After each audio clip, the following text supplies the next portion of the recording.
Maayong adlaw sa inyo mga kakooperatiba. Mauni ang proseso sa atong kinatibuk ang asembleya. Una, kinahanglan nga moadto ka sa venue sa ato ang kinatibuk ang asembleya.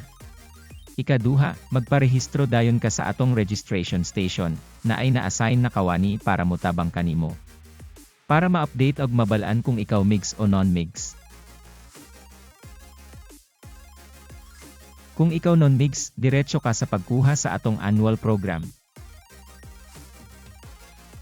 Kung ikaw na ila na mix, diretso ka sa voting station para ikaw makabotar sa imong pilyon na kandidato gamit ang barcode gikan sa registration station. Pagkahuman, tagaan ka og duha ka kopya sa imong gipangbutaran nga kandidato nga mao imong ihulog sa kahon.